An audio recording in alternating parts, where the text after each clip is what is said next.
Thanks to all who have joined us by Webex for standing by. Welcome to the open meeting of the Public Company Accounting Oversight Board. During the meeting, you'll be in listen-only mode. As a reminder, this meeting is being recorded, and a recording is expected to be made available on the PCAOB website. I would now like to turn to Chair Williams to formally convene the meeting. Thank you, Mohammed. Good afternoon and welcome, everyone.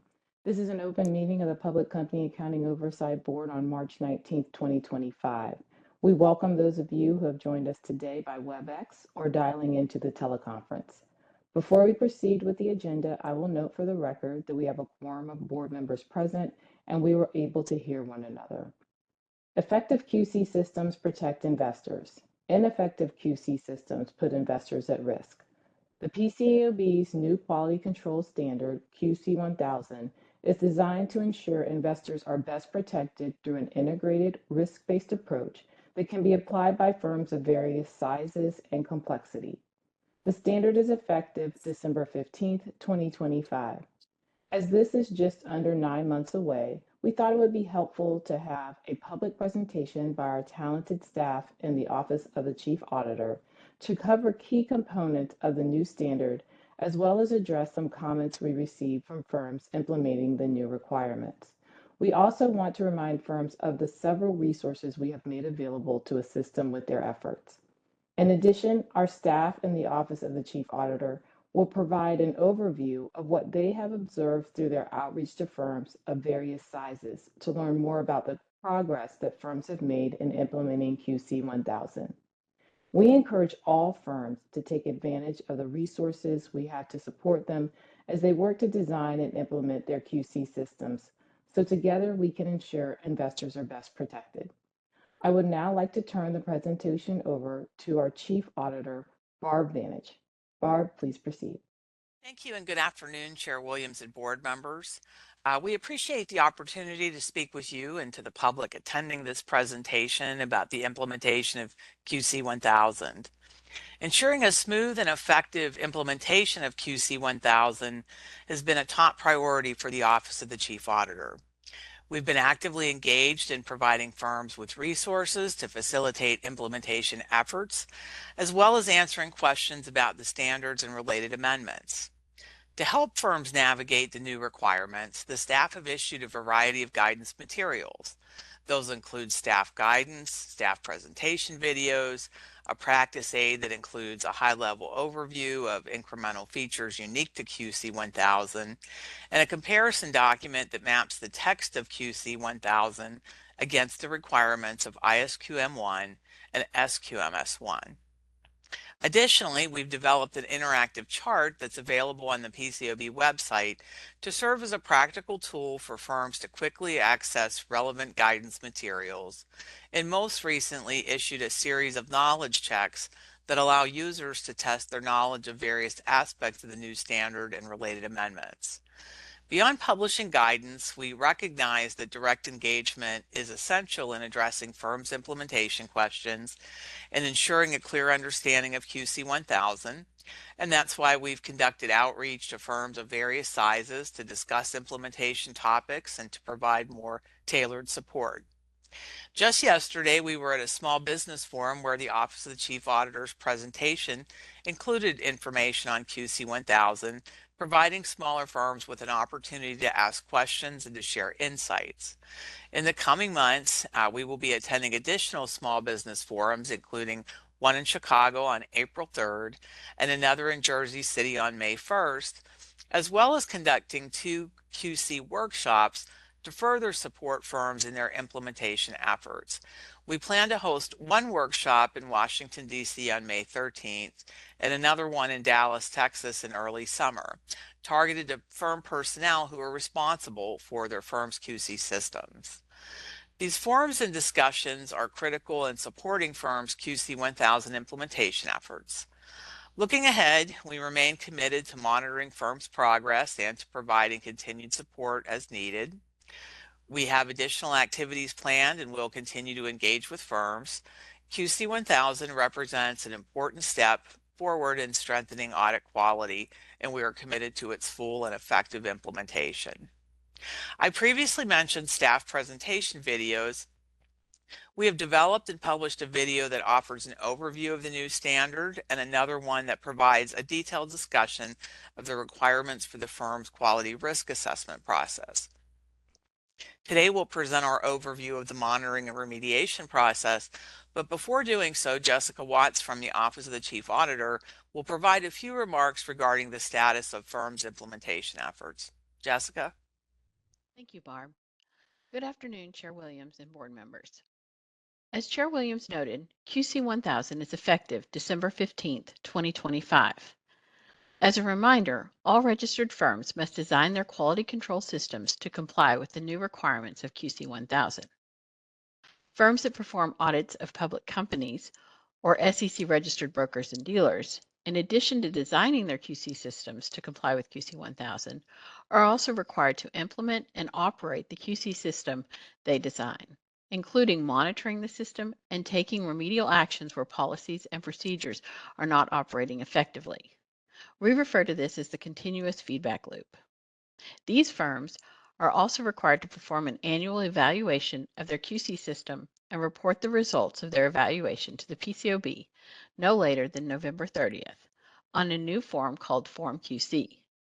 For the initial year of implementation, the evaluation period begins on December 15th, 2025 and ends on September 30th, 2026. As Barb mentioned, we have conducted outreach to firms of various sizes to learn more about their progress in implementing QC 1000. I am pleased to share that the firms we have met with are actively working on implementing QC 1000, aiming to meet the December 15th, 2025 effective date.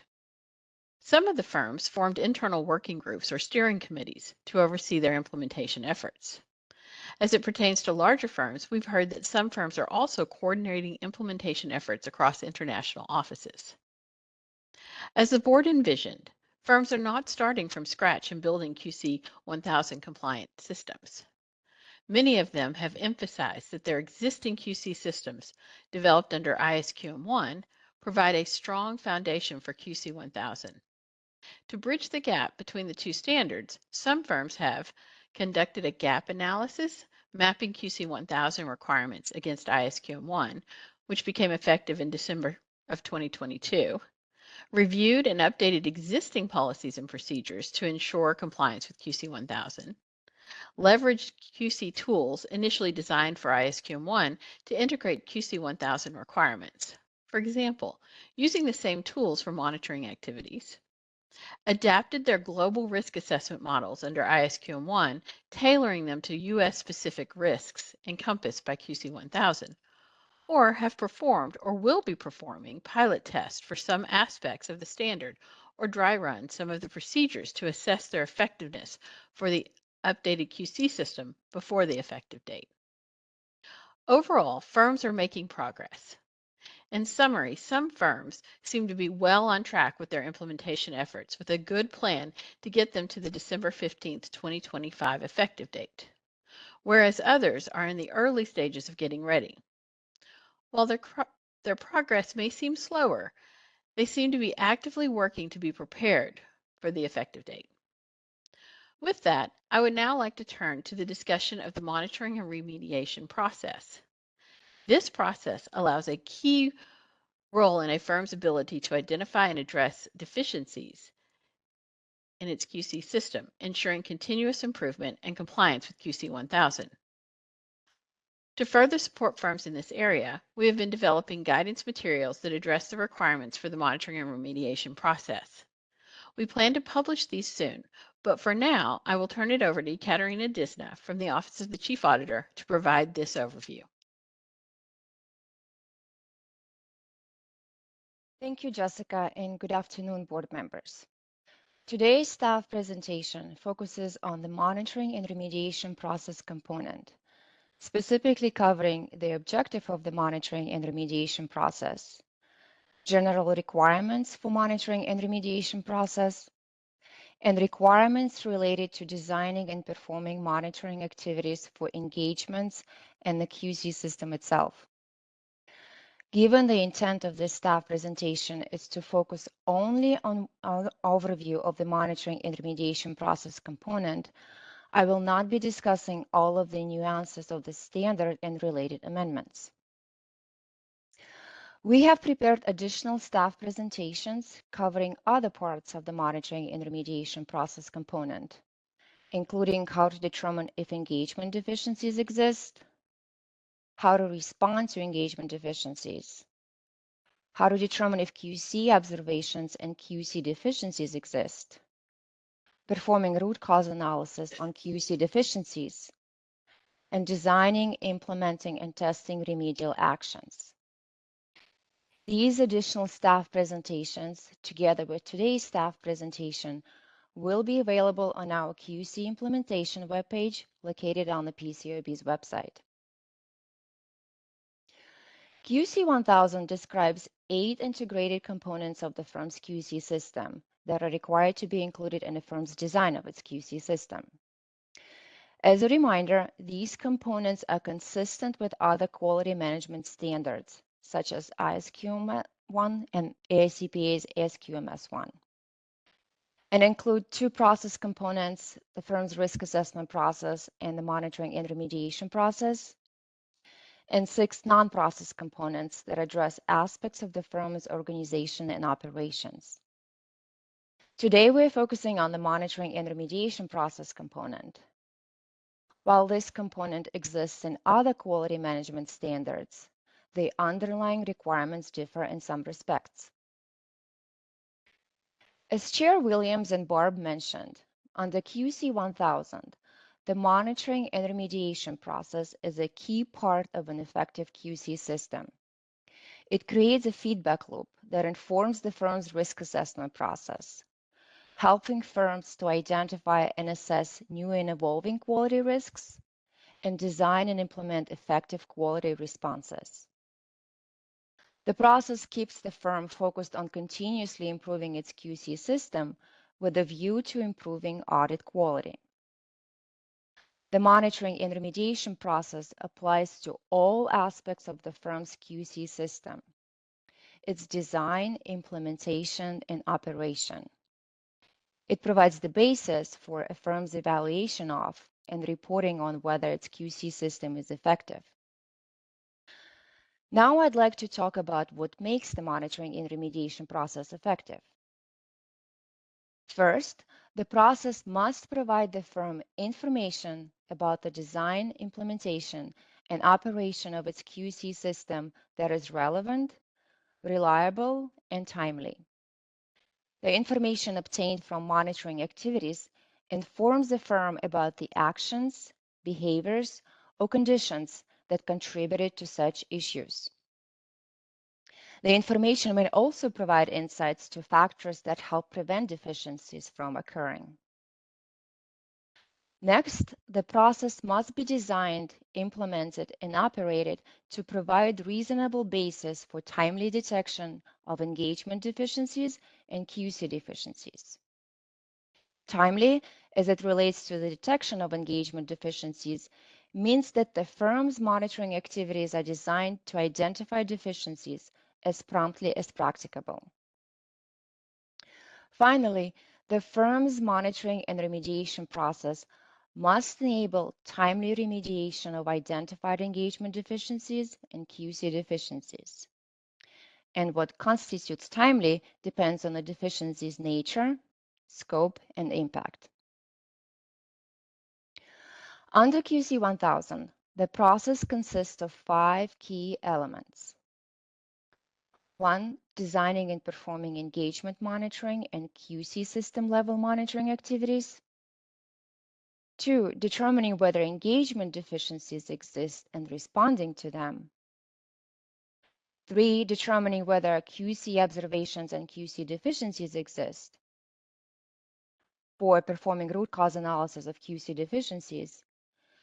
And 5. Designing and implementing remedial actions to respond to QC deficiencies and testing whether such actions are implemented as designed and operate effectively. Today, I will focus my remarks on the first key element of the process, which is designing and performing engagement monitoring and QC system level monitoring activities, since many firms are actively working on this ahead of the December 15, 2025 effective date. Before we dive in, I want to remind everyone about an important overarching point that needs to be considered when designing the monitoring activities. Under QC 1000, individuals are required to remain objective when performing monitoring activities. Unlike previous QC standards, self-monitoring is not permitted within the firm's monitoring and remediation process.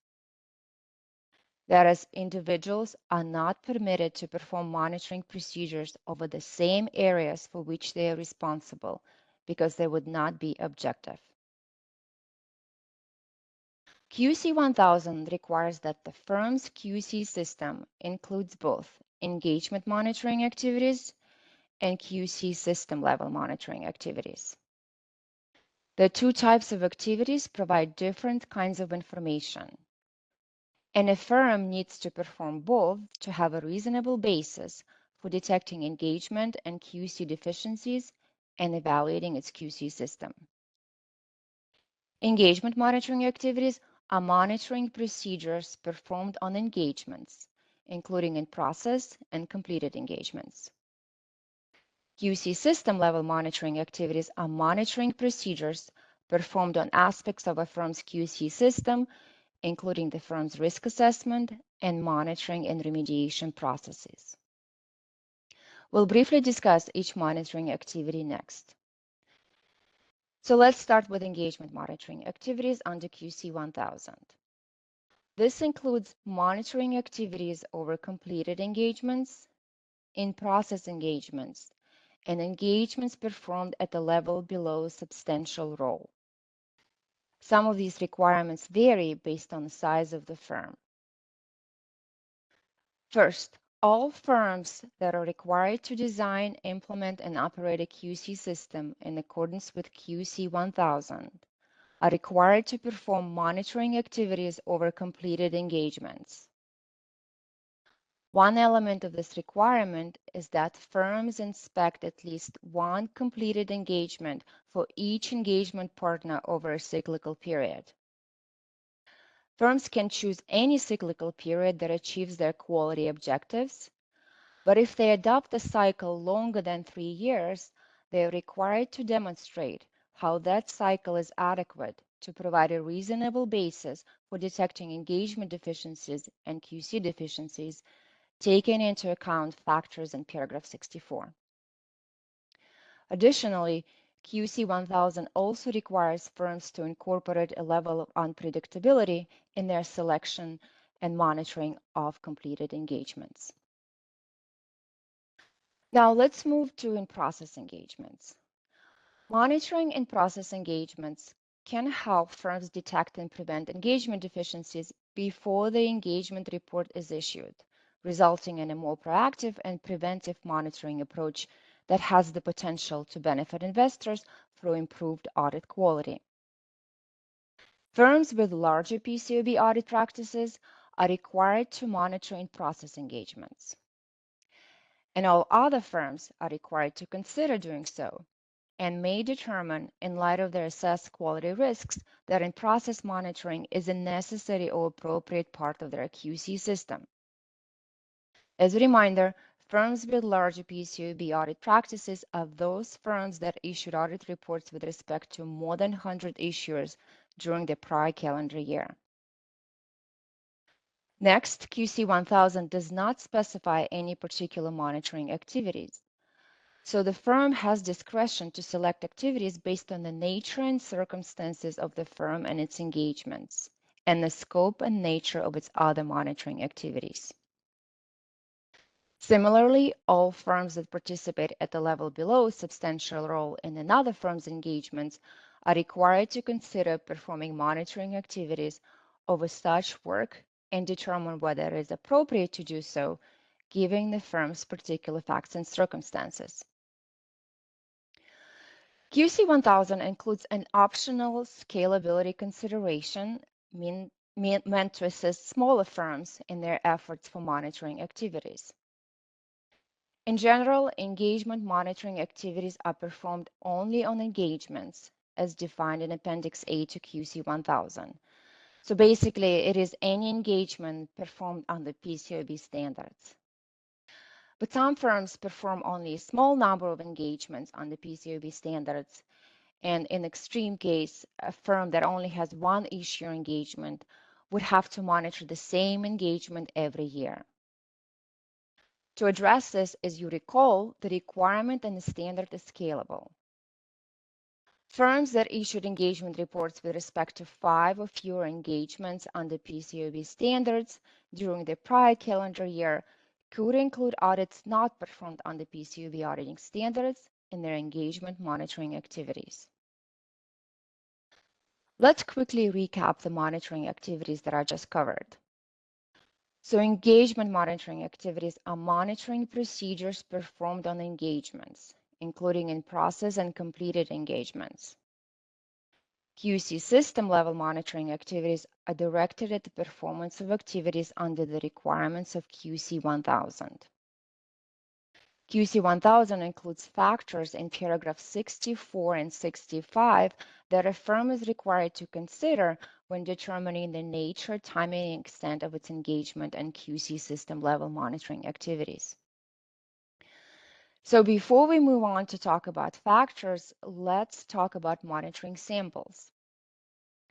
A common question that we receive during our outreach activities: if a firm has a relatively small number of engagements under PCAOB standards compared to non-PCAOB engagements and a single QC system for its entire practice, can its monitoring sample include 0 or few PCAOB engagements when monitoring its QC system?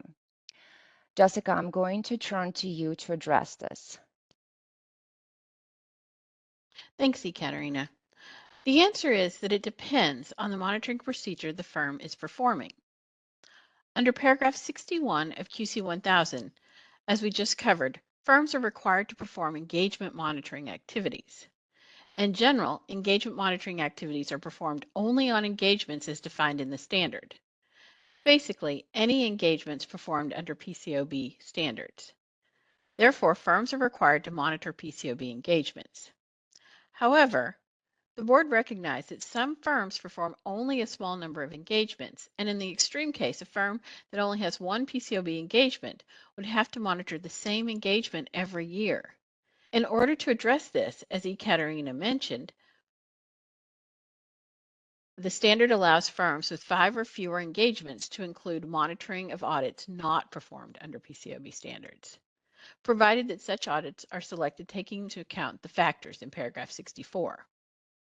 In addition, when applying this approach, instances of noncompliance with applicable auditing standards identified through monitoring are treated as if they were engagement deficiencies for purposes of paragraph 68D, which addresses evaluating whether engagement deficiencies are present on other engagements, and QC observations for purposes of paragraph 72, which addresses determining whether QC deficiencies exist.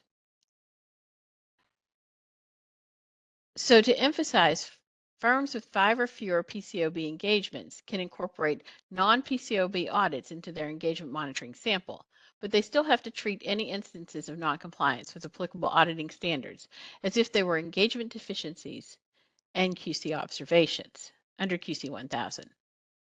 It is important to clarify that audits not performed under PCAOB auditing standards, which are not engagements as defined in Appendix A of QC 1000, do not count towards the monitoring required under paragraph 62B. Under that paragraph, as one element of its engagement monitoring, firms are required to inspect on a cyclical basis at least one completed engagement for each engagement partner. Engagements under paragraph 62B have to be PCAOB engagements. Now, we just covered engagement monitoring activities. Now let's talk about QC system level monitoring activities. There could be some common quality responses for QC system level monitoring activities. That is, a quality response developed by the firm that satisfies both the PCAOB's QC 1000 requirements and the requirements of other quality management standards. For example, for the acceptance and continuance of engagements component, a firm could have a common quality response that addresses timing of judgments made about whether to accept or continue an engagement. When selecting a sample of engagements to monitor, it's possible that only a small percentage of those engagements are PCAOB engagements.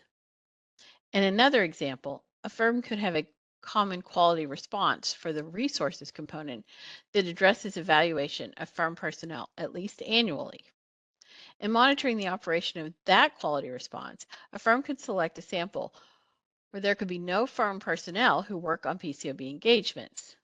It would be appropriate because this common quality response is not specific to PCAOB engagements. So in some cases, a firm can monitor its QC system level activities with very few PCAOB engagements. Now, let's talk about cases where it may not be appropriate.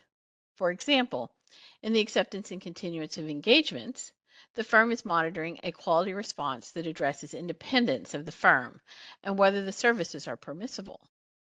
A firm would only be able to demonstrate the effectiveness of that quality response by selecting PCAOB engagements because the quality response is tailored to the specific independence requirements applicable to such engagements. Thanks, Jessica. So let's talk about factors to consider when determining what monitoring activities to perform. I previously mentioned that QC 1000 includes factors in paragraphs 64 and 65 that a firm is required to consider when determining the nature, timing, and extent of its engagement and QC system level monitoring activities. Due to their nature, some of the factors are similar between the two activities, and I'm going to walk through similarities now. For both types of monitoring activities, the firm should consider quality risks and the reasons they were assessed as such, quality responses, including their timing, frequency, scope, and operation, results of previous monitoring activities, and information obtained from oversight activities by regulators, other external inspection or reviews, and monitoring activities performed by a network. Specific to determining the nature, timing, and extent of engagement monitoring activities, the firm should also consider the characteristics of particular engagements and of particular engagement partners and other information relevant to quality risks. Additional factors that are relevant when performing monitoring activities at the QC system level include taking into account the design of the firm's two process components, that is the firm's risk assessment process and the monitoring and remediation process, since the monitoring and remediation process also applies to these two components of the firm's QC system. Changes or anticipated changes in the firm's QC system, services or resources provided by other participants or third-party providers, remedial actions taken to address previously identified QC deficiencies, complaints and allegations, and other relevant information of which the firm is aware.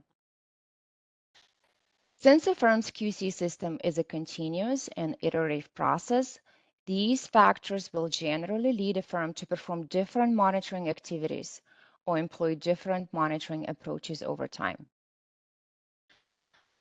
Now let's move on to talk about networks. A common theme that has emerged during our outreach activities is the involvement of a network in the firm's monitoring activities, whether it's engagement or QC system level monitoring activities. Can a network be involved in performing some of the monitoring activities under QC 1000? Or for example, in the case of a small firm, can the firm outsource some or all of their monitoring activities to someone outside the firm that is not part of the network? Jessica, I'm going to turn to you again to address networks. Absolutely. Before I provide answers to specific questions, I would like to level set about the use of other participants in a firm's engagements or its QC system in general. A quick reminder, QC 1000 defines other participants as accounting firms, foreign or domestic, registered or unregistered, accountants, and other professionals or organizations other than firm personnel, whose responsibilities include assisting with the performance of the firm's engagements or the design, implementation, or operation of the firm's QC system, including engagement quality reviews. Now, if a firm decides to use other participants or engagements or in the firm's QC system, and under QC 1000 it can, the firm's QC system recognizes the involvement of other participants, and the standard requires them to oversee their use of the firm's engagement or QC system. Let me illustrate. For the use of other participants in the firm's engagements, if a firm uses the work performed by or receives direct assistance from the company's internal auditors that provides evidence about the effectiveness of internal control over financial reporting, the firm will need to follow specific policies and procedures related to the use of internal auditors that comply with the auditing standards, such as those for assessing the internal auditor's objectivity and competence. In another example, if a firm uses the work performed by the personnel at a shared service center outside of the firm will need to follow in the specific policies and procedures for assessing the personnel's objectivity and competence, and policies and procedures related to information to be communicated to these other participants in order to enable them to understand and carry out their responsibilities related to the performance of the engagement. Now, onto your more specific questions. Networks generally fall under the definition of other participants. Some firms might seek assistance from networks in performing their QC monitoring activities. In the case of a small firm, the firm can outsource the monitoring activities to someone outside the firm who is another participant. Regardless of any QC-related activities performed by the network or others, the firm is ultimately responsible for its QC system. For example, even if a network or a firm that belongs to the network performs engagement monitoring activities for other member firms, each member firm remains responsible for its engagement monitoring activities.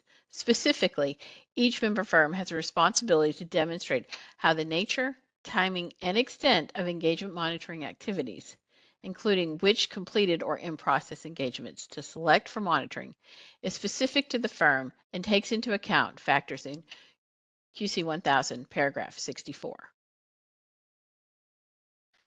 Thanks, Jessica. If a network performs monitoring activities relating to the firm's QC system or the firm's engagements, which it can, as Jessica just explained, QC 1000 includes 3 requirements. First, the firm requests, and if provided, evaluates information about monitoring activities performed, the results of those activities, and remedial actions the network has planned. Second, based on the information provided by the network, the firm determines its responsibilities in relation to the monitoring activities of the network and performs them. Such responsibilities include, to the extent appropriate, assisting with monitoring activities or responding to the results of the activities performed by the network.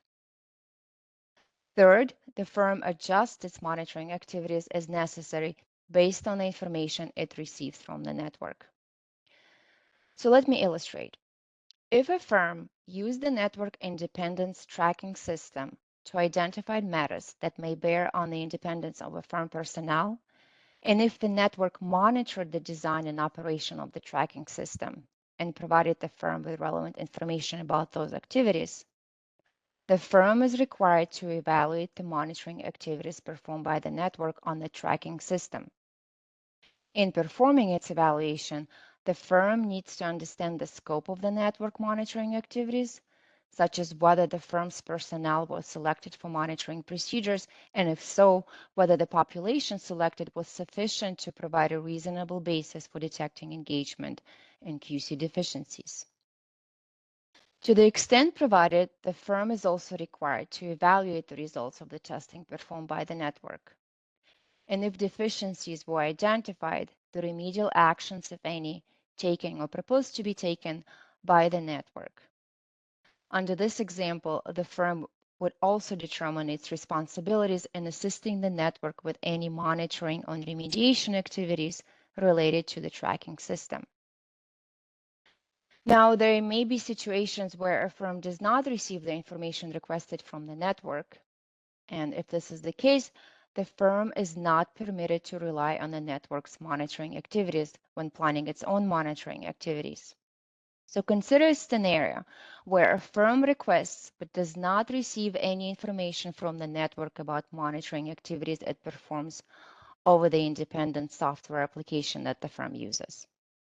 In this situation, the firm is required to perform its own monitoring activities related to its QC system in that area. Otherwise, it has no basis for concluding that the quality objectives related to independence were achieved. One last very important point I want to emphasize about monitoring activities performed by a network is that regardless of what monitoring activities a network performs on behalf of a firm, the firm is ultimately responsible for its QC system. So that concludes our presentation in a series of staff presentations on the monitoring and remediation process. As a recap, today we've covered the objective and the general requirements of the monitoring and remediation process and requirements for designing and performing monitoring activities for engagement and the QC system itself. Before we wrap up today's staff presentation, I just want to reiterate that staff are providing firms with additional resources on the QC implementation webpage located on the PCAOB's website. There you will find the variety of guidance materials Barb previously mentioned, along with 2 different ways to contact us should you have any questions. Thank you. I'll now turn it back to Chair Williams for closing remarks. Thank you, Barb, Jessica, and Ekaterina for today's presentation. For firms, please reach out to us if you have any questions as you progress with implementing QC 1000. And please take advantage of the various implementation resources we have prepared to assist you with your efforts as you update your QC system to comply with the new requirements. This concludes the PCAOB's open meeting for today. The meeting is now adjourned. Thank you for attending. You may now disconnect from the webcast and teleconference.